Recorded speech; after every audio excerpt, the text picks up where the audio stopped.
Hi, everybody. Welcome along to episode 34 of Percussion Discussion. Hope you're all well and happy out there and enjoying our interviews. Don't forget, please check out our social media. We've got Facebook, we have got Twitter, we've got Instagram, and of course, our YouTube channel. So please check those out, subscribe, like, share, do whatever you want to do with those. And that way you won't miss any upcoming interviews. Today's guest, we've got another legend of the drumming world. A gentleman who played for Billy Joel for over 30 years. He's credited with playing on over 150 million hit records in sales. Absolutely phenomenal. This guy is an absolute dream to interview, a total legend. Gives me great pleasure to welcome Mr. Liberty Devitto. Well, it's fantastic. You know, it's great to be here. And like I say, with all of these that I do, it's great to be anywhere. You know, even though it's Zoom, I'm in England now. Yeah. Well, yeah. You know, can I just correct you slightly? You're actually in North Wales, believe it or not. Oh, yeah. I like that. Yeah. Okay. So it's just slightly over the border from England, but not far. I know where you are. I thought you, because of Simon, I thought, Well, yeah, it wasn't too far where Simon, from where Simon was brought up, actually. So now I must say, before we start, we mentioned Simon. Thank you to Simon Kirk, our mutual friend, for arranging this. So thank you, Simon, if you're watching. So we'll get that in straight away. I can't forget him. So yeah, it's, the thing is, we can be anywhere in the world now, can't we? And it's been a strange and testing year for a lot of people. How have you handled it? Have you managed to play any drums, Lib? Well, I do studio work, and the studio that I work in, it's my buddy Richie Canada, who was the sax player in the Billy Joel band, the original Billy Joel band. And he has this state-of-the-art studio that's like the old school studios, like what we recorded with all those records with Billy Joel. Very big room, big control room. Yeah. So, you walk in with the mask on, but when you sit behind a drum set, you're far enough away from everybody else that you can take the mask off. Sure. So I've been doing a lot of that. And then with the book coming out last July, I've been doing a lot of these Zooms, with different radio stations and different, interviews and stuff. So I've been kept very busy. That's the good. problem is my wife works from home and we use the same computer. Modern day problems, eh? Modern day problems. Yeah, she's up on the roof now getting some sun. So it's good that you've been able to keep your hand in and actually go somewhere and play. That's great. Yeah. Yeah, it was rough. I mean, in the beginning when we had a quarantine and stay home, that was 2 months worth of doing that. And, I have this life coach, and I would talk to her about it like I was starting to go crazy. And I would say, music is my mistress. And she says, the problem is that you can't get to your mistress right now, can you? I said, no, I can't. It's killing me. Oh, lovely. Hey, look, but we're all well, we're healthy. That's all we can ask for at the moment. That's a lot, doesn't it? Thank goodness. I've gotten both my shots now. Good. So in 30 days, I guess I should be good to go. I mean, I should be able to sit in a room with other people that got the 2 shots and without a mask on, so. Brilliant. I know Richie has gotten them, and Russell, who also plays in the band with me. So, yeah. So there's light at the end of the tunnel. There is. I hope it's not a freight train coming at us, but yes, there is. Hey, well, look, let's go back 1 or 2 years to where it all began for you. I mean, drumming in general. Where did it all begin for you, Lib? Well, it all started as a fluke. I used to bang on my mother's pots and pans like every other drummer that says that's how they started. And I used to, I was a crazy child because I asked my dad. I didn't ask for drums, but I asked my father, I said, why the drums? And he said, because they didn't make Prozac when you were a kid. So I guess they figured that hitting stuff, it might as well be focused, on something. But I did always love music. I mean, music is my passion. Drums is the second passion. I just so happen to play drums. But music is really my passion. So all through the years before I got a drum set, I used to listen to music. When I was a kid, we had these little transistor radios, and we used to put them under the pillow when we go to bed and listen to the top 20. Yeah. And, it was just great. But the drums, they came what happened was when I got my drums, I was probably 12 by the time I got a set of drums, and I joined the elementary school band, and I couldn't do the buzz roll that goes through the Star Spangled Banner. You know, it goes all the way through our national anthem. And the teacher said, "Put the drumsticks down, Devitto. You'll never do anything with the drums." Man, I was discouraged. Like, wow, I guess this isn't my thing, you know. But then when I saw the Beatles on the Ed Sullivan Show, of course, like everybody else in the world, I pointed at the screen and I said, "Forget the buzz roll. I want to do what that guy's doing. I want to be in a band and tour the world with my friends." You know, so that's when I kind of started to get serious and listen to music and play along, you know. Stuff absolutely. Like that. Yeah. Just out of curiosity, how is the buzz roll now? Can you do it? No, I still can't do it. Oh, amazing. So obviously Ringo, big influence. What other drummers at the time were the guys, the go-to guys for you? Well, the thing was that my mother, who grew up, you know, in the 30s and the 40s, she loved big band music. She loved Glenn Miller and she loved Benny Goodman. She loved all that kind of stuff. Her favorite drummer was Gene Krupa. You know, so she used to have she used to play Sing Sing Sing on the stereo. You know, she had the record and stuff like that. So I kind of was leaning more that way. Like most guys, Buddy Rich guys, I'm more of a Gene Krupa guy. You know, I like that. I like the fact that he took the drum set and brought it out in front of the band. You know, I love his solos. I love his feel, the way he plays. You know, when you watch him play, if you watch a video of him playing, it's like you see his arms moving, but it's like, what is he doing? I hear what he's doing, and it's great, but to try to follow him, it's like, you know. But I love that. I love that. Brilliant. So that's the big band style, and any other more rock kind of guys that you were into as well, or? Well, it turned out that I loved every record that Hal Blaine played on. Yeah. You know, as a matter of fact, I was disappointed when I found out that Hal was like 8 of my favorite drummers. You know? I love that coincidence. And you guys had one in England too. What was his name? He's like the. In fact, I have his name in my book, and now I just can't remember it. What was his name? I can't remember. Anyway, it'll come back. It'll come back. It will come back. But yeah, he played on like the Kinks records. He played on "You Really Got Me," and "All Day and All of the Night." He played on all kinds of stuff like that. Yeah. And so when you found out that those guys, the studio guys, you really started to listen to them, you know. And so those guys were really my first. Besides Ringo, those guys were my first. Like, those are the guys I love. Yeah. And then as I got older, by the time I turned like 15, 16 years old, the Young Rascals became very popular here in the United States. Yeah. And Dino Danelli, you know, he was the first one that actually blew Ringo off the seat for me. Like, it was like, okay, Ringo, step aside. Dino's taking the seat now. Because I saw that a drummer can get as much attention visually as a lead singer can. Yeah. You know, because Dino was doing all this stuff, flipping the sticks, and just the way he played, he was aggressive, and he really he was a showman, you know, also, but while playing great. Yeah, of course. And so then after him was Carmine Appice for me. Yeah. Carmine was Dino with power. Yeah. Like, oh my God, this guy's got so much power. Yeah. You know. And then another one of my favorites growing up and learning, of course, I loved Roger Hawkins. He was another studio guy that played on all those R&B songs, Aretha Franklin and Wilson Pickett, all that Atlantic stuff. Motown, I love those records.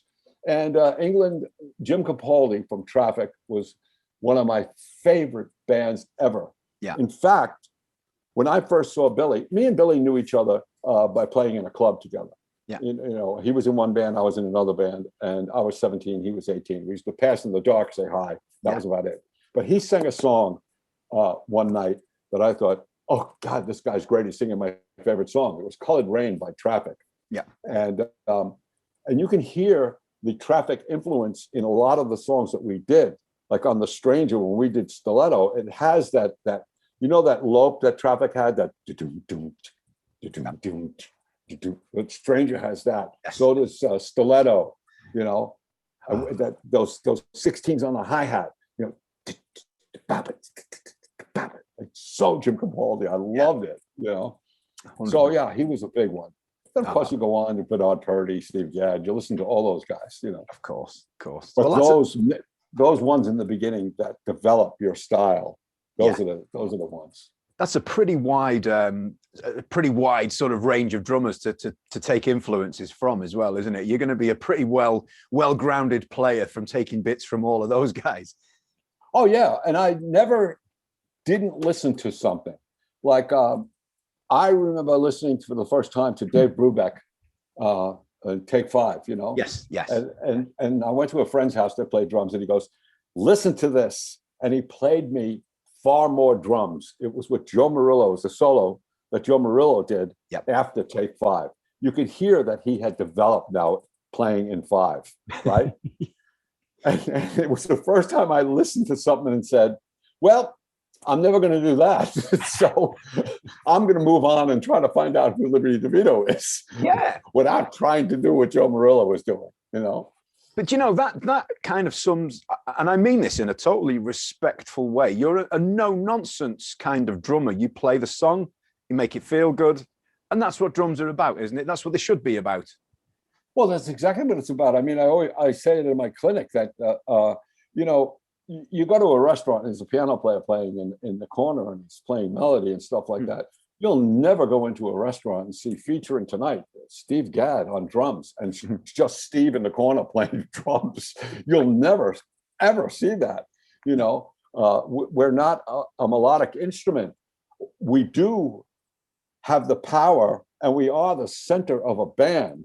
And a band is only as good as the drummer. That's how I feel anyway. And I can see you've got cymbals behind you. So I think you feel the same way I do. And, but we're cursed with no melody.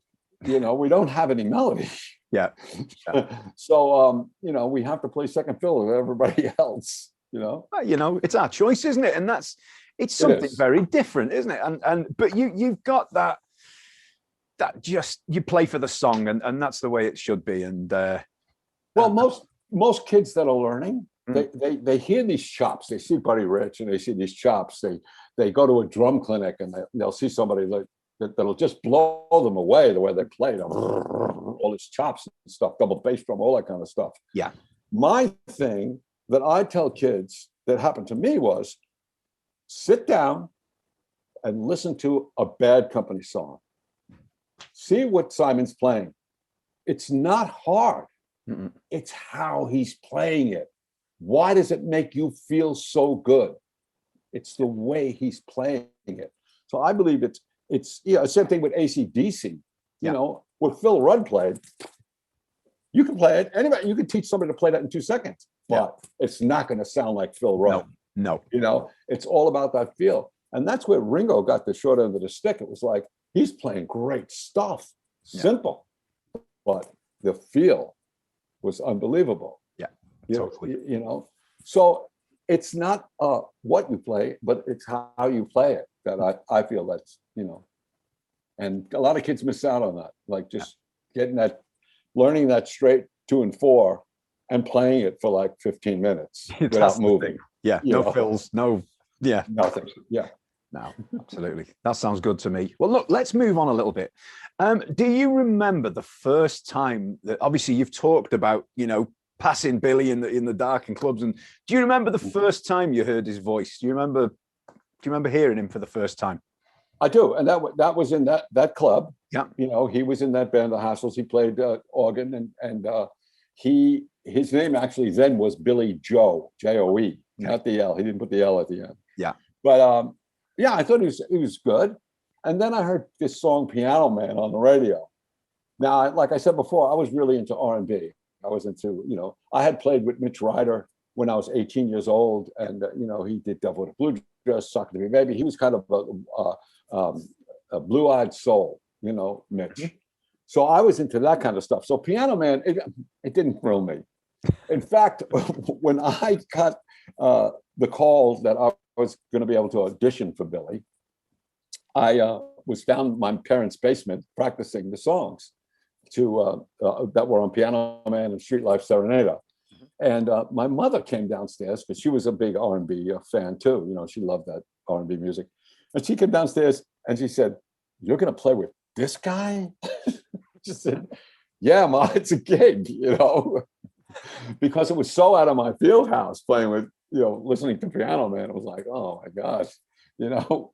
But the first time it hit me that this guy is really good was when he wrote a song. He only wrote half of it. It was called Summerholland Falls, which became, it got on Turnstiles. Yeah. He played it for me and Doug. And it was the first time I thought, oh, this guy's intelligent. He got great melodies. You know, I got hooked on Billy then. You know, I had already had the gig, but then that's what got me hooked. Yeah. And of course, wrote all his own songs. There was never outside songwriters, well, as far as I'm aware. Only Cyndi Lauper was the only one that wrote the words to Code of Silence, which is on the Bridge album. Yeah. I mean, there's not many artists who can say that, is there, you know? No, Lennon had McCartney, Mick has Keith, you know, goes on. It's incredible. I mean, there's just so many. I mean, so Turnstiles was the first album you actually played on, wasn't it? Yeah. And the first thing you hear on it is that incredible bass drum sound, you know, on Say Goodbye to Hollywood. Do you remember at the time when you recorded that? Do you remember hearing that drum sound and going, "Oh, Jesus"? Because it was, every time I hear it, I still now think, yeah, that's great. It was one of the first times I went into the studio, and actually there was a record company paying the bill. So, you know, you could put extra mics in the bass drum and stuff like that and take some time. But I remember that drum set that I had too. I wish I had never given it away. When I first got the gig with Billy, I went to visit A&R Studios with him, you know, where we eventually did all the records. And Steve Gadd had a set, and it had Pearl tom-toms, and they were fiberglass. So when I got the gig with Billy, I had done the audition on my drum set, which was a beat up set of Ludwig's. The bass drum was silver sparkle. The tom-toms were burgundy sparkle. You know, it was really just pieced together. Yeah. So at the end of the audition, he asked me, he says, "Well, what do you want? What do you need?" And I said, "I could use a new set of drums." So he had a credit card, a gold American Express card. He didn't have any money behind it, but we went to 48th Street to Frank Wolf's drum shop, and I got this Pearl set. Wow. Same thing like Steve Gadd's tom-toms, but it also had the bass drum was fiberglass, very thin. Yeah. And that's what you're hearing on the Turnstiles album. That and the Stranger album, that drum set's on too. Right. Okay. It's a hell of a drum sound. It really is. Yeah. Those tom-toms really sang, man. They were really sweet. But in that intro as well, you know, you get the might of that bass drum and the snare drum, and then the gentle castanets. It's just a perfect blend. It's beautiful. It really is. It's a great intro to a great song. I mean, it's a great album anyway. Do you have a favorite track off that one, Lib? I do. It's probably Summerholland Falls. That's my favorite track on that one. I mean, I like Angry Old Man. Yes, it was like it's action, but there's a lot of good ones. I love These Days. I like that one. Yes, that's probably my favorite as well. That one, I really do. It's a lovely track. He has a knack of being able to tell the story, you know, and when you live the story with him, like on the Stormfront album, when he told the story of what it was like for us to go to Leningrad and you know, to the Soviet Union, he nailed it. That's what it was like. It wasn't about politics or anything like that.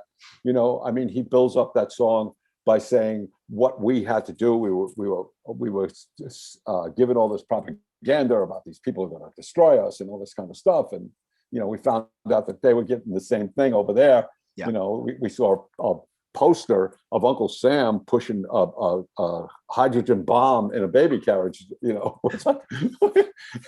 So when he says, when we met the clown, you know, that he talks about in there, and he says, "We never knew which one she had till we came to Leningrad. She made my daughter laugh, and we embraced." It was like, they were just like we are. Like we're talking now, it was just like that. Yeah. So he nailed that. How? Because was it 85 when you went to Russia? 86. How was it? Can you tell us that? Because at the time, the two never kind of crossed over, did they? You didn't go to Russia. They didn't come to the US. No. Now, all this that I'm talking about is in my book. I hate to do this, Yes. but Plug yes, away. it's there. I've got it. I haven't read it yet. It came, I think it was day before yesterday. So I've got it to read. So I'm looking forward to it.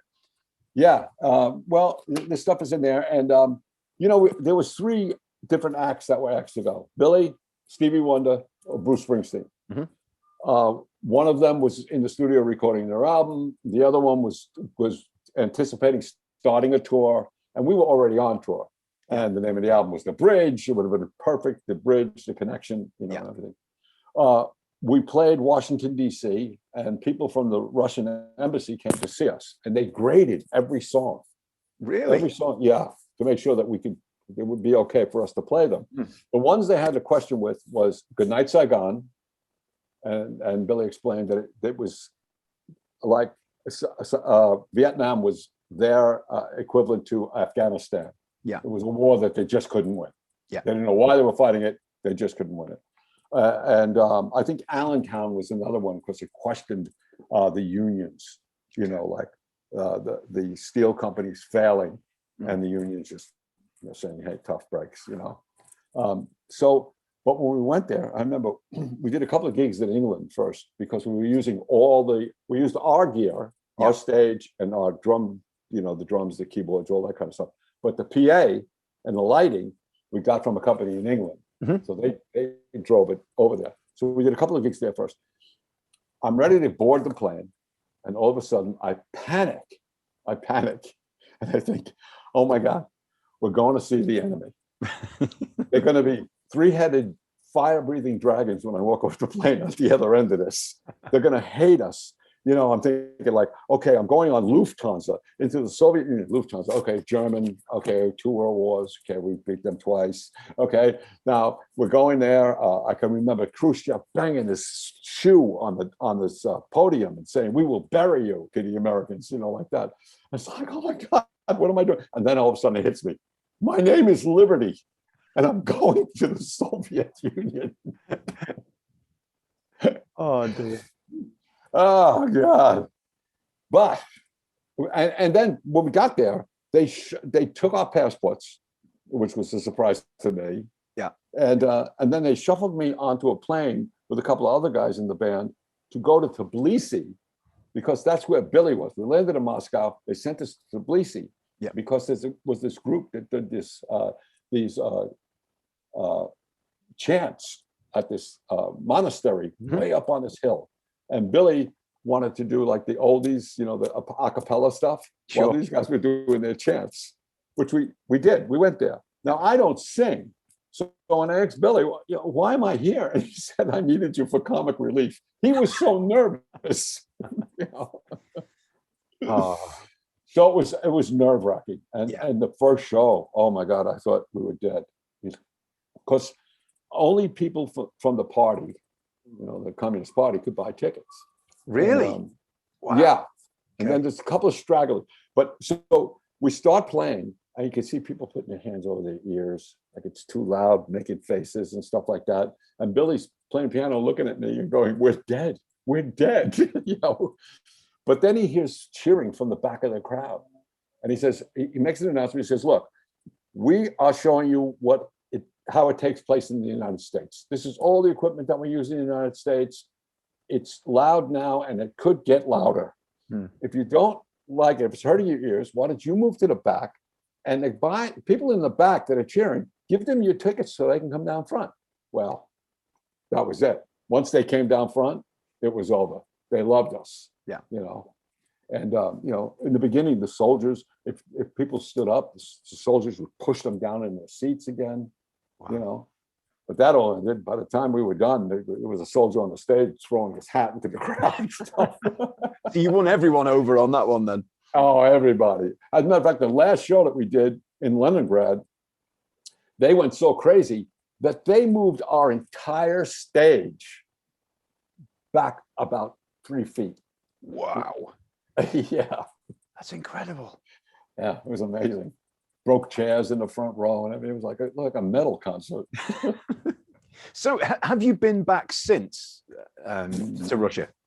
No, No, because it's a few. It's I'm lucky. I did a few dates over there in 2018 with the band, and it's Moscow was just stunning. It's a place I did again. Obviously, we're in peaceful times now, and I was still nervous. And a beautiful, stunning place. I can't imagine what it was like in 1986, though. Well, it's funny because we did the 25 years since that video. We did a video of that, and I did my interview, and I talked about how the things I wore. I went really all American. I put American flags on my drum set, and I had Mickey Mouse on my jacket, and crisscross American flags, and everything like that. And Billy actually said to me, "Could you tone it down a little bit?" Well, he thought they were going to look at us as the ugly Americans just showing off. Yeah, I had a T-shirt that had an American flag right across it. So when I did my interview, I mentioned this in the interview. And the gentleman who was waiting to do his interview was the interpreter for Billy, who was on stage with him. Yeah. And he said to me, he said, they didn't think you were the ugly American. When they saw that American flag and your arms just going all over the place, they saw what it's like to be free and to be able to do and express how you feel. Yeah. So that's what they saw when they saw you. It was like, whoa, incredible. That's pretty cool. Yeah, that was pretty cool. Yep. And then at the end, we went to see a couple of bands, that were Russian bands, some very secretly. Another one was the Stas Namen band, who his father was in the KGB or something like that, so he was allowed to have a band. Yeah. Stas Namen. But one of the drummers, his cymbals, when I went into the little rehearsal place where they were beat to death, just cracked and broken and everything. And I said, okay, look, I'm going to give you my cymbals at the end when we're done. I'm going to take them off, give them to you, right? Wow. Show's over. He's there. I take all the cymbals off. I hand them to him. He's heading out of the building. The security stops him, the soldiers and everybody stop him. Because in the Soviet Union at that time, if everybody couldn't have it, you couldn't have it. Wow. It was one of those type of things. That's why they had to wait online. Everybody can get the bread. Everybody can get shoes. Everybody, So the kid, they're going to take the cymbals from him. The kid looks at the guy and goes, "They're broken." And the guy goes, "Where? Where are they broken?" And he says, "Look, they have a hole in the middle of them." Oh, lovely. I found this out years later when the wall did come down and a couple of those guys were able to come over to America. Yeah. They told me, he told them they were broken. That we didn't show them the hole in the middle. And he got away with it. Yeah. Beautiful. Oh, you've had an incredible career so far. I mean, largely a huge part of Billy's sound in the years that you were in the band was the band, wasn't it? He was fiercely loyal to the band during that time as well, wasn't he? Yeah. Well, sorry, go on. You go. Well, I was just going to refer to the to Hired Gun, and the George Martin episode, let's say. I mean, that was great. I mean, for those that haven't seen the film Hired Gun, which is a great film, by the way, would you just explain about that? I'm not sure if it's in the book or not, so if it is, I apologize. No.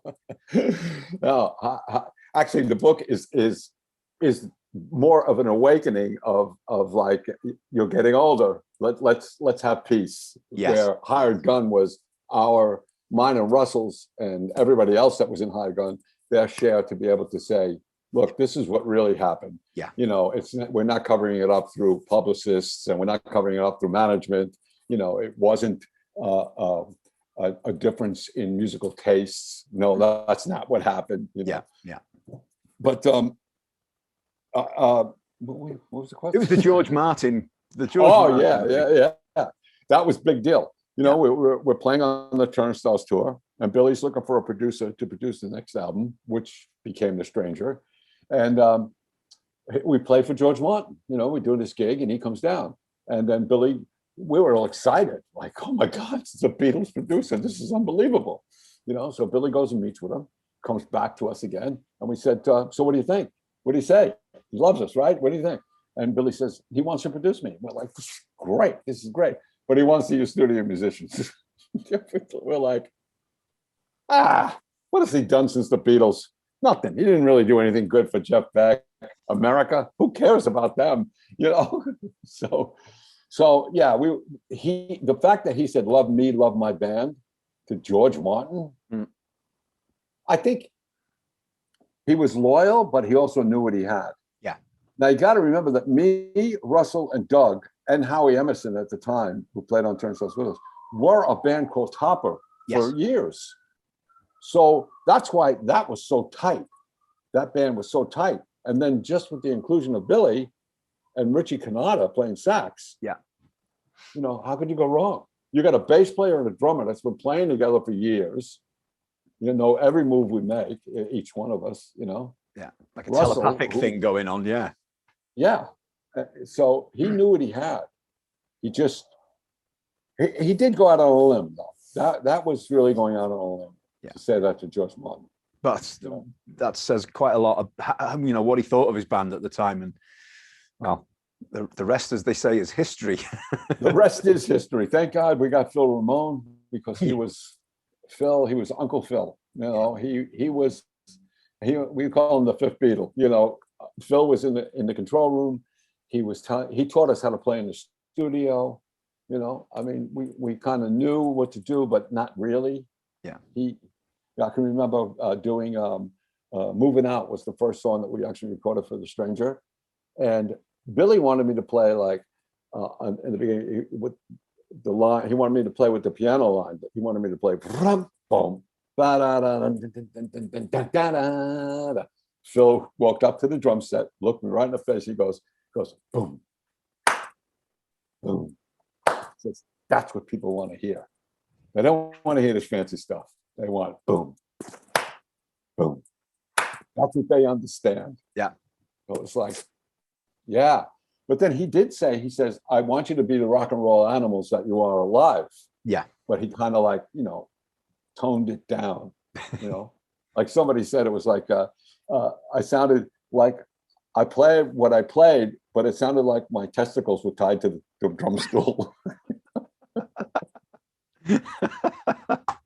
Oh dear. What can you say to that?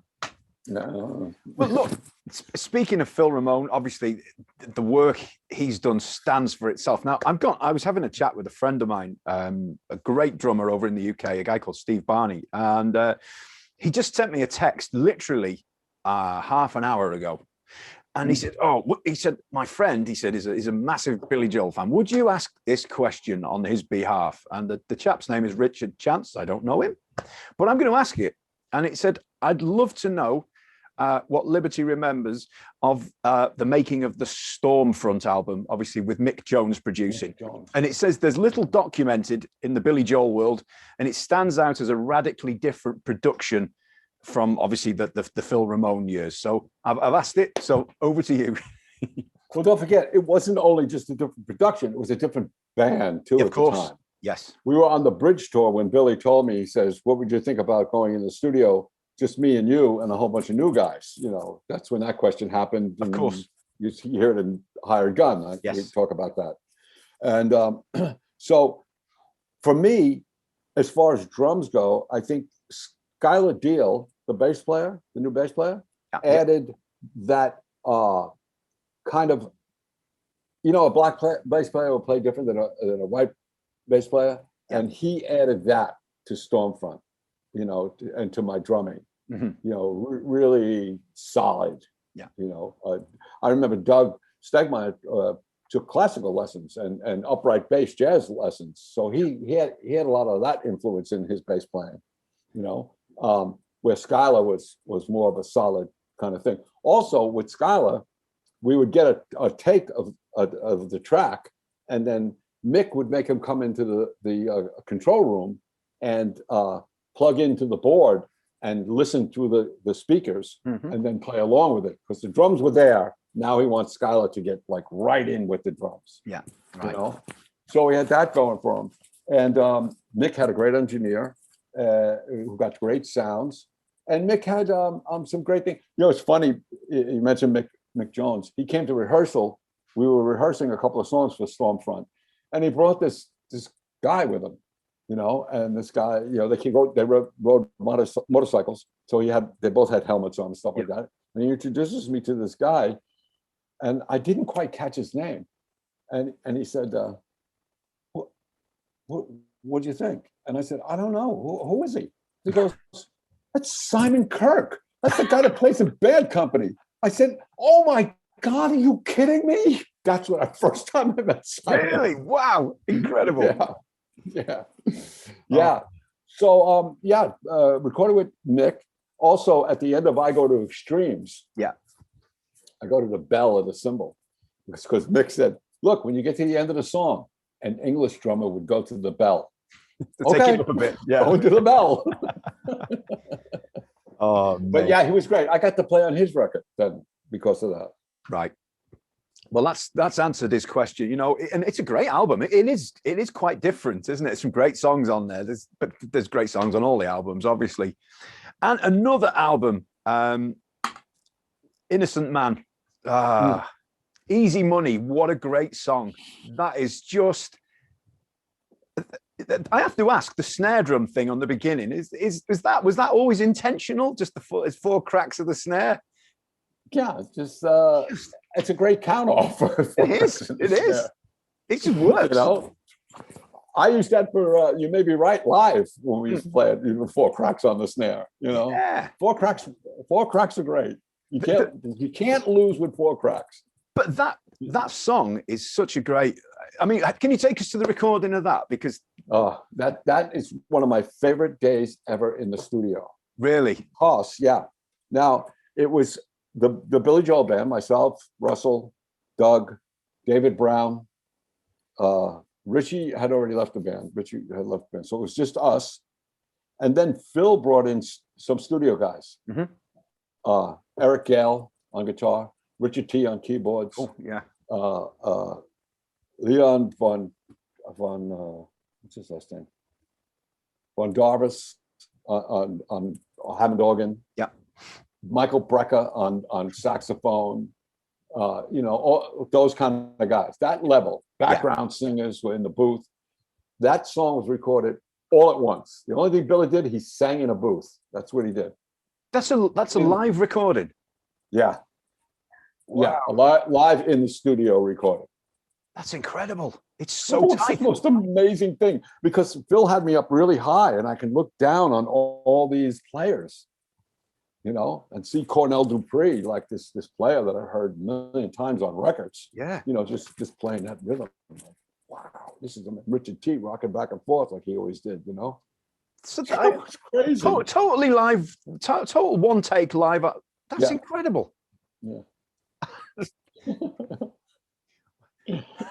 Was that normal to record like that? I mean, obviously it was back in the day, but you know. We did a lot of songs, you know, like that.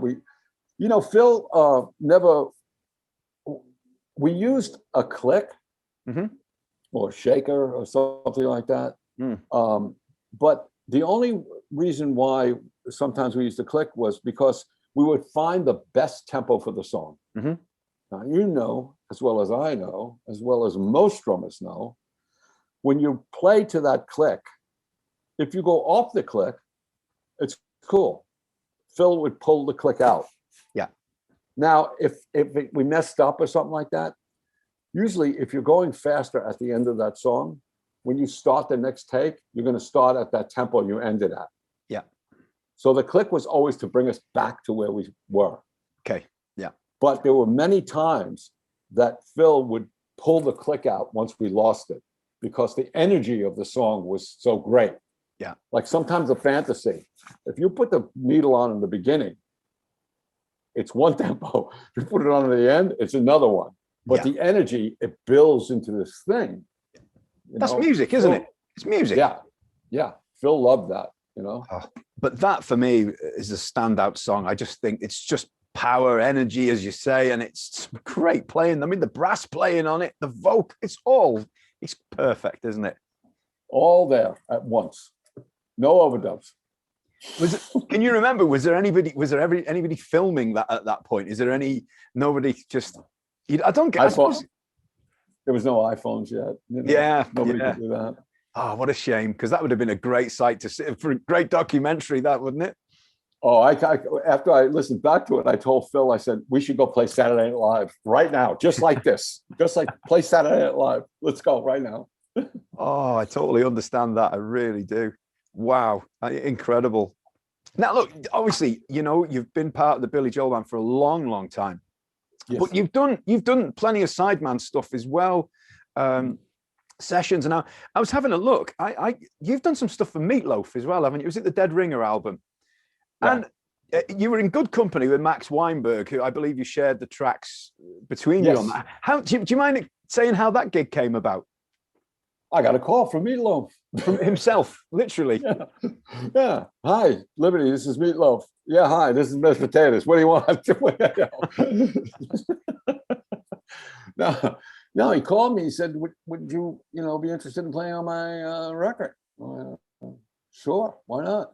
Yeah. And this was like young. We were still, what were we up to? Maybe 52nd Street? By the time that came out? With that album, you mean? Yeah. What year is that? 1981. There you go, Lib. 81. Okay, so then that's after Glass Houses. Yeah, so 1981, and in between Glass Houses and Nylon Curtain. Yeah. So you just found yourself. You obviously had some downtime available to do it, and that was enjoyable experience. Very enjoyable. Because you played on the title track as well, "Dead Ringer for Love," which is a monster song, huge song. Yeah. It's funny. Last time I was in England, I was with Billy J. Kramer, and we went. He wanted me to come with him to this radio station because he was doing an interview. I went, and the guy was like, "I can't believe you're here. My favorite song is Dead Ringer for Love. I'm going to play it right now." But you're showing versatility there, and you've done stuff with Stevie Nicks as well. I mean, which is a very different kind of thing. Again, very different. How was working with Stevie? Well. Let me put it this way.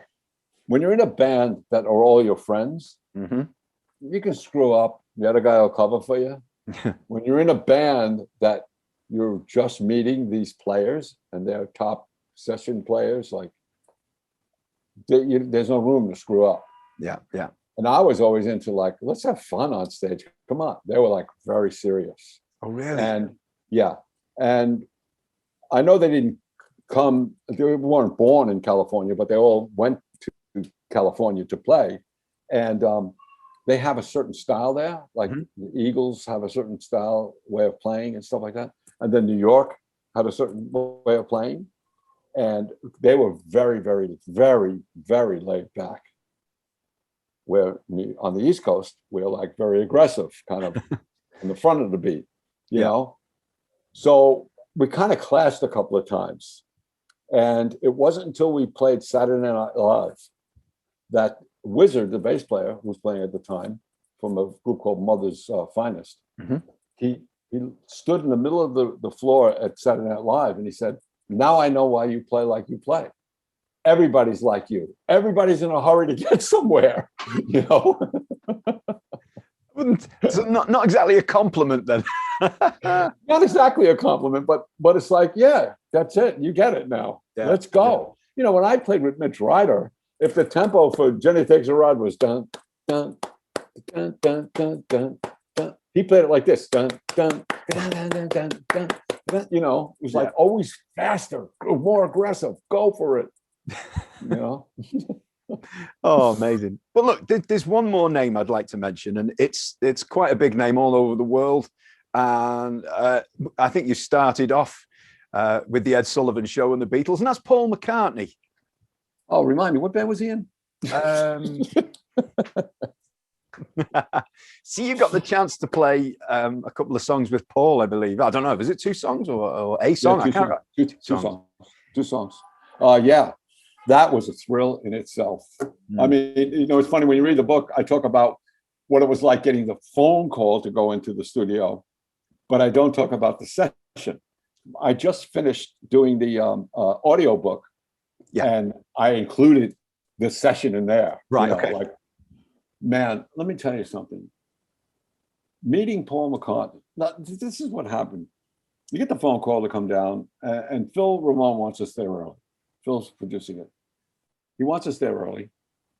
So I get there, and my drums are already there because we're making the Bridge album at the same time, right? So we are listening to tapes. I set everything up. Everything's perfect. We got a sound of the drums and everything. And we're listening to tapes that Phil is listening to because he always auditions tapes for other singers, right? All of a sudden, you know, on the way there, I was thinking, what does Paul McCartney want with me? He doesn't even know who I am. He doesn't care. He's a Beatle. This is insane, right?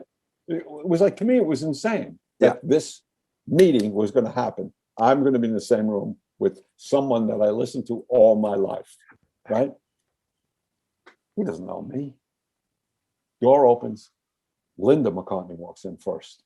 This was back then. Yeah. She points right at me and she says, I know who you are. We've been watching your videos. Wow. I was like, I gotta be kidding me. I was flawed by that.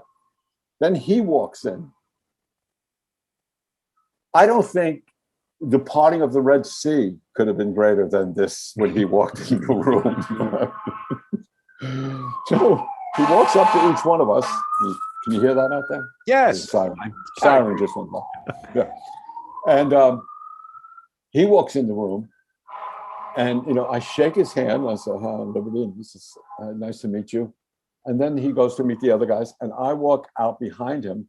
And with my back, I push my back out the control room door, and I go in this little hallway, and I go, "Oh my God, settle down, Liv. Come on, you've got to settle down." And one side is going like, "Come on, he's just another musician. He's just, you know, another guy. You're going to play with him." No, he's not. He's a Beatle. That's Paul McCartney in there. No, but he's just another guy. He sings songs and writes songs. It's a big deal. You do that with Billy. No, he was the Beatle. You know, it's like this battle to calm down. Oh. But then, you know, it worked out really well. And then, like during the break between the two songs, he was on the piano during the sessions. Sure. And Neil Jason played bass. And we did Little Richard and Jerry Lee Lewis, and all that kind of stuff, you know. And it was great. When we took a break to eat, we had pizza, and we talked about children and stuff like that. Mm-hmm. You know, he was just a regular guy. Amazing. You know? But he was Paul McCartney. Oh, that's incredible. That really is. What a beautiful story. You know what else too? Meeting Steve Winwood. Steve Winwood played on the Bridge album with us. He played on Getting Closer. And when I was in high school, I loved Traffic so much that somebody wrote in my yearbook, "Keep your head, keep practicing, and one day you'll play with Steve Winwood." I brought the yearbook into the studio and I showed him. Oh, isn't that perfect? That's amazing. Yeah. Well, look, Lib, you know, you've had an amazing career so far. You're still doing it. You're still recording. And I bet you're itching to get out and play live again, aren't you? Well, May 1st, I know, I have two bands now. Lords of 52nd Street, which is myself, Richie Cannata, and Russell Javers from the original Billy Joel band. We have the Billy guy that does the Billy stuff. And, you know, when you read the book, the forward was written by Billy. So we've mended our... That's good to know. That's good. You'll be amazed when you read what he wrote about me. Yeah. Well, I'm going to get that started on Sunday. I actually cried when I read what he wrote about me. You know, it's like, because...